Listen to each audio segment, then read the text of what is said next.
তো বন্ধুরা দেখতে পাচ্ছেন কয়েকদিন ধরে বৃষ্টি। আলিপুর আবহাওয়া দপ্তর থেকে স্পষ্ট বার্তা জানিয়েছেন শেষ 24 ঘন্টা দক্ষিণবঙ্গ জেলায় জেলায় বৃষ্টি শুরু হয়েছে। কখনো ভারী আবার কখনো ঝিরঝির করে বৃষ্টি চলছে। বৃষ্টির সঙ্গে ধস হয়েছে ও ঝড় হাওয়া চলছে। উপকূলবর্তী জেলাগুলিতে বৃষ্টি এবং ঝড় হাওয়া গতিবেগ বেশি।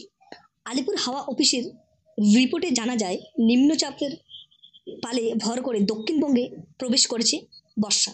আপাতত আগামী কয়েকদিন দক্ষিণবঙ্গে জেলায় জেলায় ভারী থেকে অতি ভারী বৃষ্টির সতর্ক বার্তা জানিয়েছেন আলিপুর আবহাওয়া দপ্তর।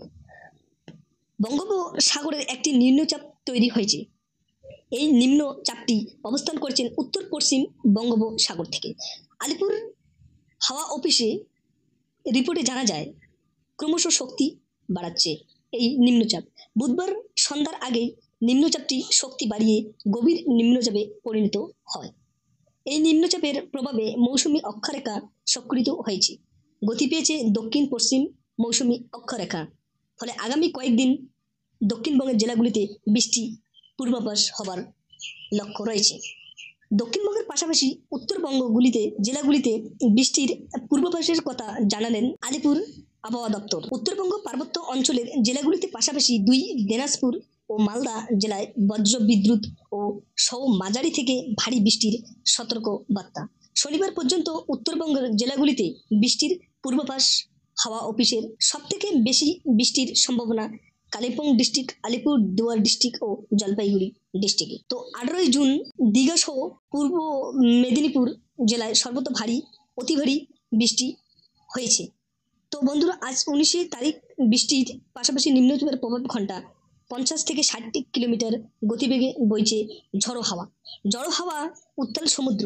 বৃহস্পতিবার পর্যন্ত বাংলা এবং উড়িষ্যা উপকূল মৎস্যজীবীদের সমুদ্র যাত্রা নিষেধাজ্ঞা করেছেন আলিপুর হাওয়া দপ্তর।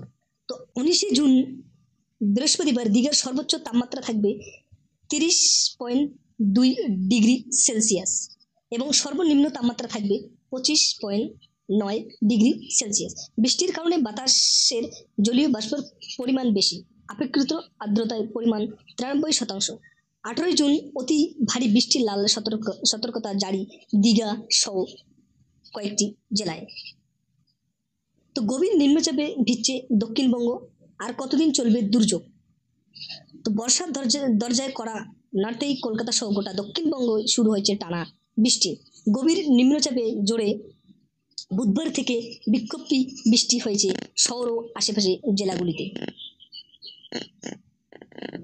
বর্ষার দরজায় করা নাড়তেই কলকাতা সহ গোটা দক্ষিণবঙ্গ শুরু হয়েছে টানা বৃষ্টি।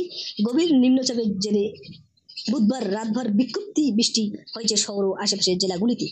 বৃহস্পতিবার সকালে আকাশে মুখভর। আলিপুর হাওয়া দপ্তরের পূর্বাভাস অনুযায়ী আজও বজ্র বিদ্যুৎ সহ বৃষ্টির সম্ভাবনা রয়েছে উত্তরবঙ্গতে। সঙ্গে দমকা হাওয়া বয়ে যেতে পারে ঘন্টায় 30 থেকে 40 কিমি বেগে। তো বন্ধুরা আজ বৃহস্পতিবার দক্ষিণ 24 পরগনা ও পূর্ব মেদিনীপুর, পূর্ব বর্ধমান ও বীরভূমের কোথাও কোথাও ভারী বৃষ্টি হতে পারে। পশ্চিম মেদিনীপুর, ঝাড়গ্রাম, পুরুলিয়া, বাঁকুড়া ও পশ্চিম বর্ধমানের বিভিন্ন অঞ্চলে ভারী থেকে অতি ভারী বৃষ্টির সম্ভাবনা রয়েছে। 23 ও 24 জুন দক্ষিণ ও উত্তর 24 পরগনায়, পূর্ব মেদিনীপুর ও নদিয়াও কোথাও কোথাও ভারী বৃষ্টি হতে পারে। অন্যান্য জেলাগুলিতে হালকা থেকে মাঝারি বৃষ্টি চলবে। তো বন্ধুরা উত্তরবঙ্গে দার্জিলিং, জলপাইগুড়ি, আলিপুরদুয়ার এবং উত্তরের দিনাজপুর আজ ভারী বৃষ্টির পূর্বাভাস রয়েছে। বৃষ্টির প্রভাবে কিছু কিছু এলাকায় জল জমে যানজটের পরিস্থিতি তৈরি হতে পারে বলে আশঙ্কা। এরকম নিউজ পেতে ভিডিওটি লাইক এবং সাবস্ক্রাইব করতে ভুলবেন না। যারা এখনো সাবস্ক্রাইব করেননি তারা অতি শীঘ্রই সাবস্ক্রাইব করবেন। ধন্যবাদ বাংলা অনলাইন এডুকেশন চ্যানেলের পক্ষ থেকে।